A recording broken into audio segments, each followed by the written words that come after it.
Bonjour, aujourd'hui on va parler du logarithme discret et de la difficulté qu'on peut avoir à le calculer. Du coup, l'utilisation de ce logarithme discret pour crypter des messages. Voilà. Donc, logarithme discret et cryptographie. Effectivement, il est très facile dans un corps fini de calculer g puissance n si vous avez g et qu'on vous donne n.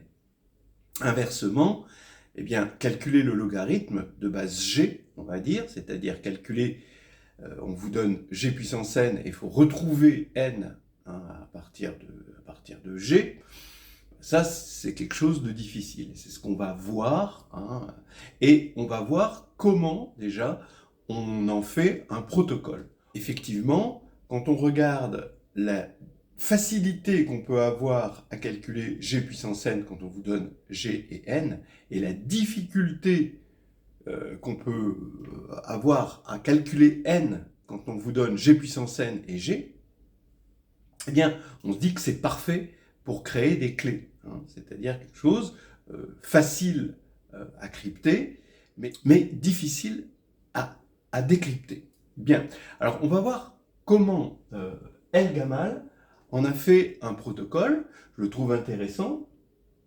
Donc, on se donne un nombre premier, alors tout ça c'est public, on a un nombre premier Q, G un générateur de Z sur QZ étoile multiplie, d'accord, et on va repartir avec Alice, Bob, d'accord. Alice possède une clé secrète, c'est N, voilà. Ça va être le N qui va être le logarithme discret, difficile à calculer, mais c'est son secret.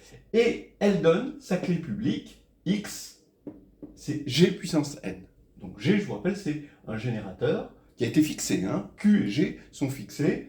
Donc finalement, ce qui est public, c'est G puissance N, G, Q, mais ce qui est secret, c'est N.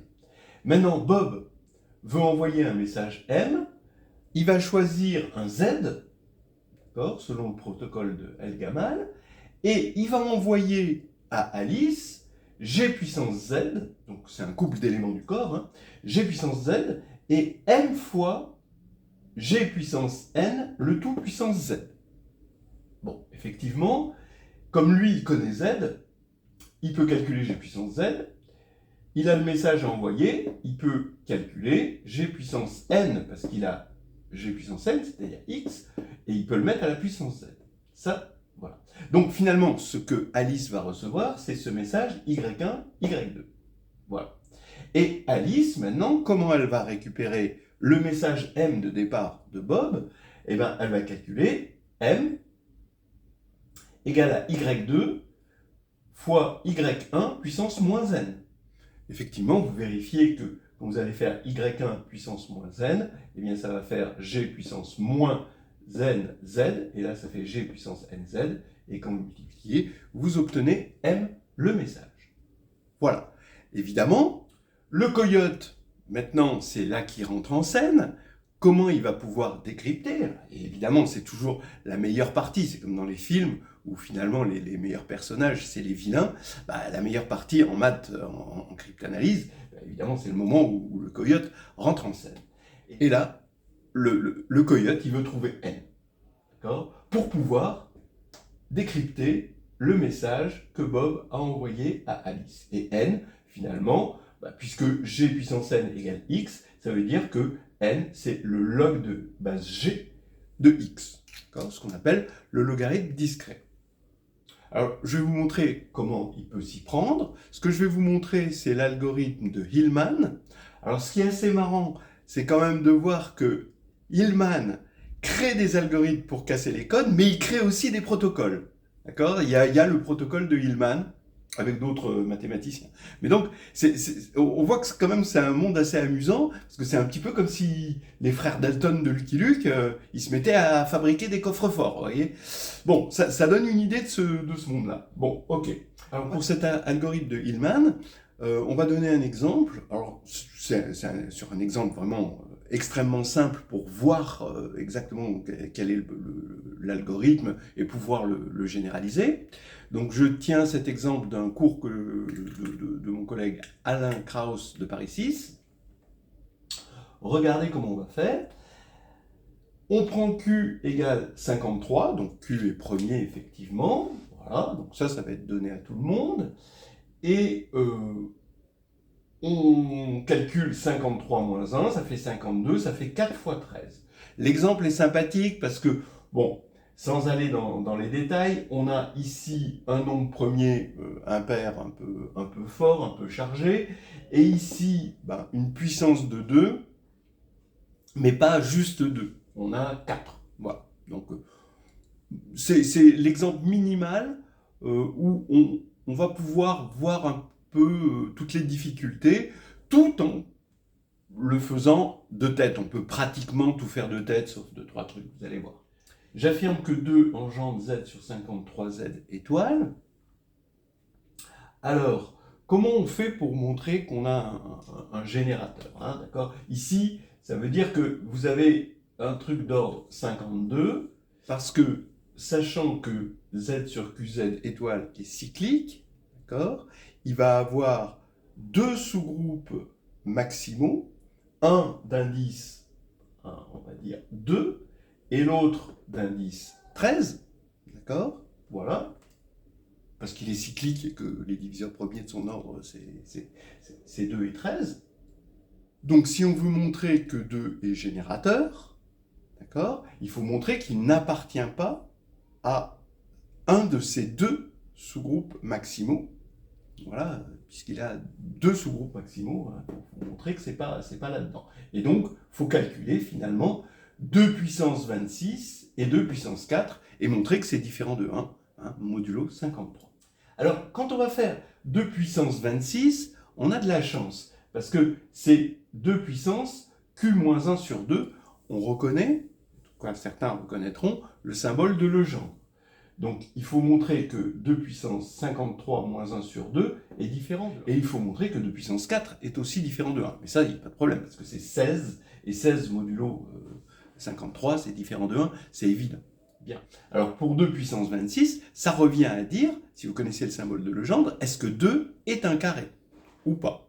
D'accord? Ça fait 1 si 2 est un carré, et moins 1 si 2 n'est pas un carré. Et là, pour 2, on a ce qu'on appelle la loi de réciprocité, la loi complémentaire de réciprocité quadratique. Et ça va être, il va falloir calculer moins 1 puissance Q2 moins 1 sur 8.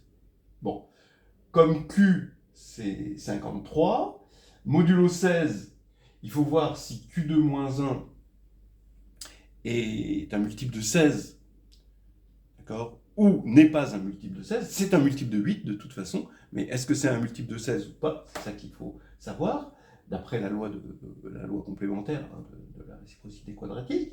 Eh bien, on regarde 53 ici, modulo 16, ça fait, quand on fait 3 fois 16, ça fait 48, donc ça fait 5. Et donc, quand on va faire 5 au carré, ça fait 25, moins 1, ça fait 24, divisé par 8, ça fait 3, donc c'est moins 1. D'accord ? Donc ici, ce sera moins 1, et ça marche. Après, vous pouvez le calculer comme ça, si vous ne voulez pas utiliser la loi de réciprocité quadratique, mais c'est quand même plus difficile. Et là, on voit que les lois de réciprocité sont quand même, permettent de gagner énormément de calculs. Ça, je n'aurais pas pu le faire de tête, alors ça, je peux le faire de tête. Bien. Donc maintenant, c'est bon, 2 est un générateur, hein, de Z sur 53Z étoile. Je vais poser maintenant x égale 23 et je veux le logarithme discret de 23 de base 2. Voilà, c'est lui que je veux, ce n. Eh bien, l'idée va être de chercher n modulo 4, justement, et n modulo 13. Les deux composantes, finalement, de 52. Ensuite, une fois qu'on aura modulo 4 et modulo 13, eh bien, évidemment, on aura par le lemme chinois n modulo 52, et ça nous suffit. Hein. Ce qu'on veut, c'est n juste modulo 52, c'est ce qui nous suffit à obtenir ici déjà cette équation. Comme 2 est générateur, il est d'ordre 52, et donc tout ce qu'on peut espérer, c'est avoir n modulo 52. C'est ça qui suffit à décrypter le message. Bien. Alors, allons-y. L'idée est de regarder n modulo 4 comme un nombre compris entre 0 et 3, et de le décomposer en base 2. Donc, on regarde n0 plus 2, n1. Je vous signale que n0 et n1 valent 0 ou 1.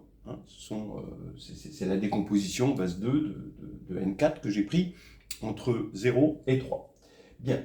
Maintenant, j'affirme que 23 puissance 26, c'est 2 puissance n fois 26. Ça, oui, d'accord, puisque 23, c'est 2 puissance n.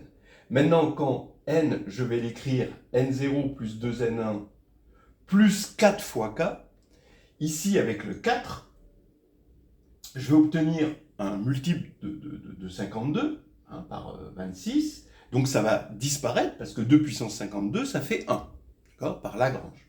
Donc je vais avoir uniquement n0 plus 2n1 fois 26. Ce qui me fait n0, 26 plus n1 fois 52.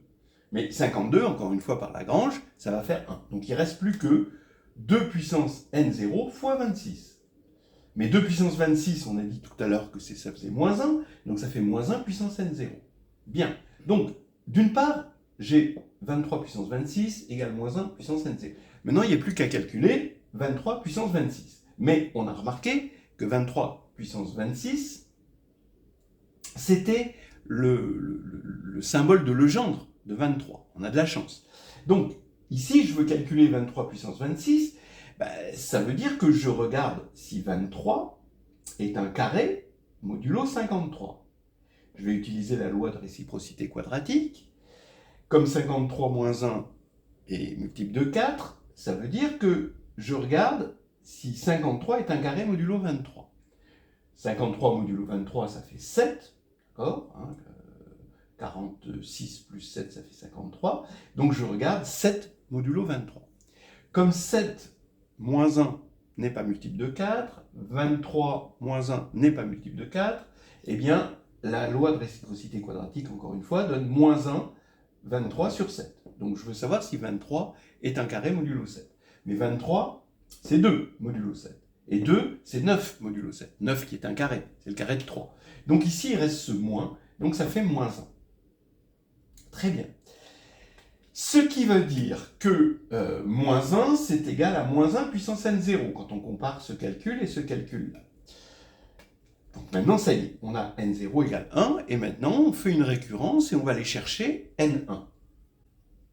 Maintenant, j'affirme que x, c'est 2 puissance n, et comme tout à l'heure, ça me fait égal 2 puissance 1 plus 2n1, et du coup, on va calculer x1 égale x divisé par 2. Voilà, qui est égal à 2 puissance, donc ce x1, c'est 2 puissance 2n1. Donc, je regarde x1 égale x sur 2.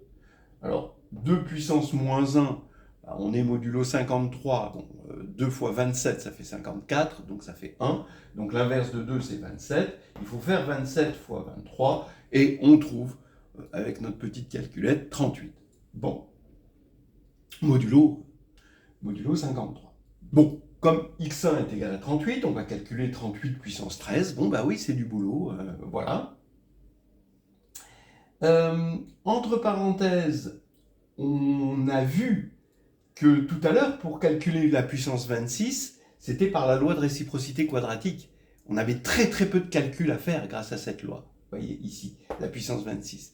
Et en fait, paradoxalement, la puissance 13 est plus difficile. Alors qu'a priori, on pourrait penser que mettre à la puissance 26, c'est plus difficile. Mais par la loi de réciprocité quadratique, c'est plus difficile de calculer puissance 13. Donc, on aimerait bien une loi de réciprocité, donc c'est juste une parenthèse, pour les puissances 4 au lieu des carrés. D'accord ? Alors ça, j'en ai parlé sur ma chaîne, c'est les lois de réciprocité d'Artin, qui généralisent la loi de réciprocité quadratique. Bon, je vous laisse regarder ça sur ma chaîne si un jour ça peut vous intéresser. Mais en tout cas, vous voyez l'intérêt pour la simplification du calcul, la rapidité du calcul de ces lois de réciprocité d'Artin. Bien. Alors donc, il faut calculer x1 puissance 13, donc 38 puissance 13. On est obligé là de le faire parce qu'on n'a pas d'autre moyen. Alors, on va calculer 38 puissance 13, on commence par calculer 38 au carré, ça fait 13 modulo 53, puis on va mettre ça à la puissance 6, on trouve 46 modulo 53, puis on multiplie encore par 38, et on va obtenir moins 1. Moins 1, ce qui va faire que comme on a moins 1 égale moins 1 puissance n1, et n1 égale 0 ou 1, c'est que n1 est égal à 1 forcément. Donc finalement, on a n0 égale 1, n1 égale 1, ça fait modulo 4 que n est égal à 3. n est congru à 3 modulo 4. Voilà. Maintenant, on va regarder 2 puissance 4, c'est-à-dire que je veux regarder maintenant n, mais cette fois-ci modulo 13. Donc je vais calculer 23 à la puissance 4, parce que pour la même raison, ici, ça fait g puissance 4n. Et donc ça va faire que g à la puissance 4n nous donne 4n modulo 52, évidemment. Donc n modulo 13. Donc je vais pouvoir calculer grâce à ça n modulo 13. 23 à la puissance 4, bon, le calcul n'est pas difficile à faire à la machine. On obtient 1 modulo 53. Bon, eh ben, ça veut dire finalement que 4n est congru à 0 modulo 52 et donc que n est congru à 0 modulo 13. Mais j'ai un peu triché. En fait, je m'attendais à quoi? Je m'attendais à ce que 23 puissance 4, il est dans mu13, donc c'est-à-dire les racines 13e de l'unité dans z sur 53z, donc ce sous-groupe maximal d'ordre 13, d'accord, qui est ici, d'accord, ce sous-groupe maximal-là, et je peux calculer, ça c'est la partie quand même un peu difficile au niveau calcul, je peux calculer ce mu13. Donc je regarde toutes les puissances finalement de 2 puissance 4, d'accord, donc ici je prends 1, et je regarde le sous-groupe engendré par 2 puissance 4. Dans un groupe cyclique, un groupe d'indice 4, eh ben, il va être engendré par un générateur puissance 4. Donc ici, j'ai 16, donc ça c'est mon générateur, et je prends toutes les puissances, 2, 3, 4, 5, jusqu'à la puissance 13, ici où j'ai 10. Et de toute façon, je sais que 23 puissance 4 va être là-dedans. Imaginons que je suis tombé sur 1, mais j'aurais pu tomber sur 15. Dans ce cas-là, j'aurais conclu que n était congru à 3 modulo 13. Si j'étais tombé sur 15. Si j'étais tombé sur 44, ça aurait été congru à 2 modulo 13. Donc là, je place mes billes et j'attends de voir, en faisant ce calcul, où est-ce que je vais tomber pour avoir ma congruence. Bon, ici, pour des simplifications de calcul, bon, on a 1, donc on a n congru à 0 modulo 13. Donc ça y est, maintenant, on a n modulo 13, n modulo 4, il n'y a plus qu'à faire un lemme chinois. Donc on a une identité de Bezout, moins 3 fois 4 plus 1 fois 13 égale 1. Donc n égale moins 3 fois, ici je vais mettre 0, ce 0-là, plus 13 fois, ici je vais mettre 3, donc ça fait 39. Donc ça y est, le coyote a cassé le code, j'ai 39, effectivement. Après, on peut vérifier, quand on calcule 2 puissance 39, qu'on obtient bien 23. Mais vous voyez que c'est quand même beaucoup de transpiration, et encore, on a pris un exemple extrêmement simple ici. Donc le calcul du logarithme discret, c'est quelque chose de compliqué, et on peut faire confiance au protocole de El Gamal.